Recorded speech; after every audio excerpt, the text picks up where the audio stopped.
That night's dinner was beyond awkward. Mr. Norris was obviously in a bad mood after our confrontation, and it seemed like the rest of the family were accustomed to treading on eggshells whenever he was tense.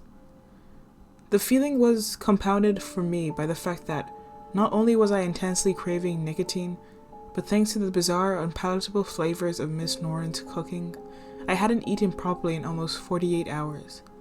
I was starving, but I wasn't about to eat anything that was going to make me sick again.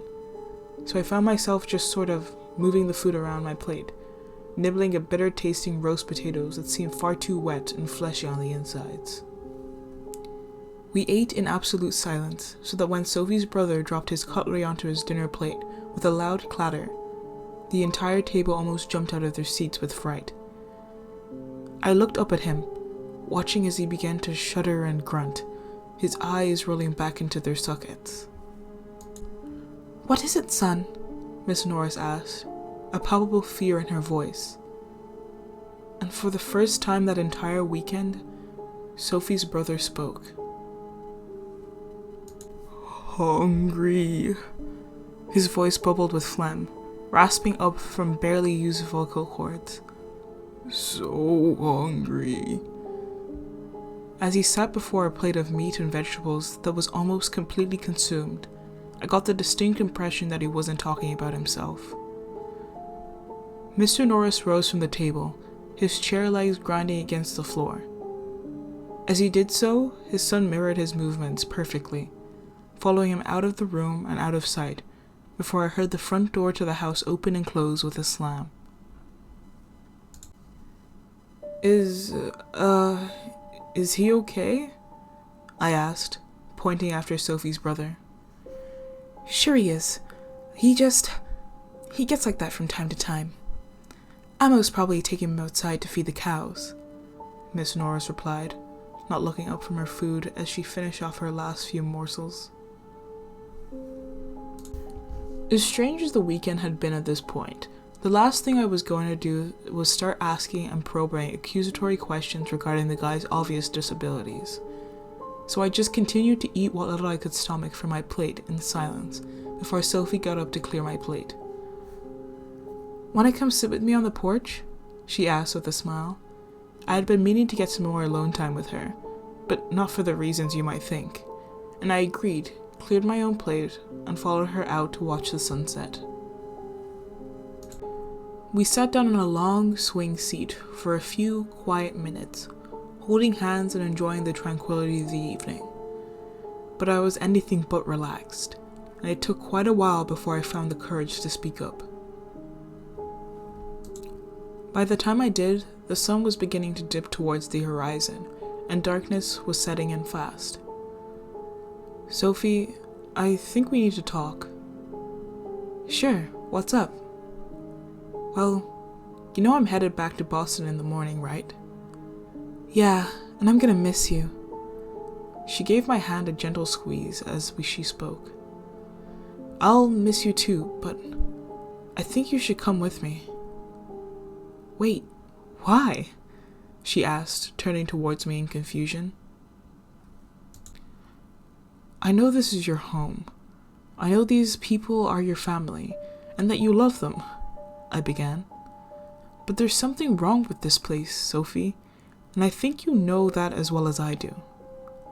"There's nothing wrong with this place, Alex. Things are the way they've always been. I told you we were different." "Okay, so there's different, and then there's just wrong." I lowered my voice, fearful that one of our family would overhear. "Have you seen the cows lately? The stuff growing in those fields? This place is bad, Sophie. There's something very wrong going on here." "You know, when I invited you out here, I thought there was a chance you'd understand. I thought you might have been open-minded enough to see that we have something special here. And we really do. For a long, long time now, we've been nothing but blessed." Only now do I really know what she meant by that. But at the time, I was simply too blinded by my feelings for her to really put two and two together. "I get that you can't see it. I do. This is what you know, but I'm begging you, please come back to Boston in the morning. It's not safe here, Sophie. No, you don't get it, Alex. I'm safer here than I am anywhere out there. We could have given you something more precious than anything, but you're just too ignorant to understand that. I get that now.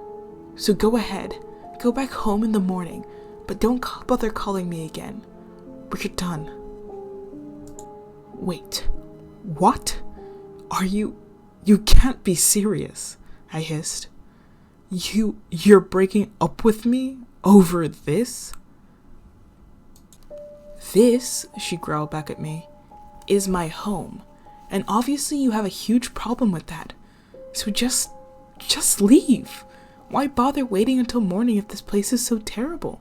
Go pack your stuff and get out of here. Sophie, please, I love you. I tried to continue, but she raised a hand to cut me off. She rose from the swing seat, and as she did, I detected a coldness to her person that I'd never felt before in all the time we were together.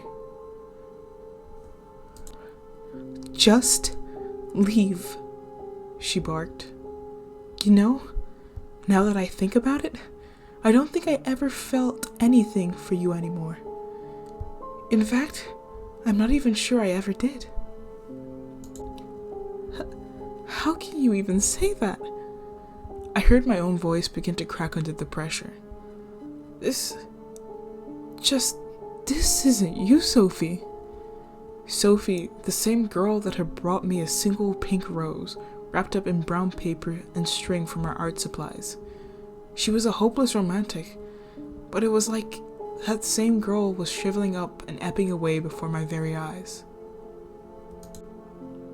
You were a mistake, Alex. This whole thing was a giant mistake. I struggled to find any words, feeling my lips tremble as I felt my heart tear into two inside my chest. Her reaction was one I would have expected. Not in a million years. Not from this girl. She laughed. Oh, what? Don't tell me you were gonna cry, she said with a cruel giggle. Don't embarrass yourself any more than you already have. What the freak, Sophie? I thought you liked dark humor. The question was so out of left field that my head swarmed with confusion. I had no idea she could be like that, and as I once again struggled to find the words to express how hurt I feel, she walked off the porch and back into the house. I took a few moments to compose myself, fighting back tears as I felt my entire world crashing down around me. Cigarette cravings had me feeling like my chest might explode. Every fiber of my being craved the drug I tried to cut for myself, my sole motivation being to impress Sophie's father, to impress Sophie herself. I broke.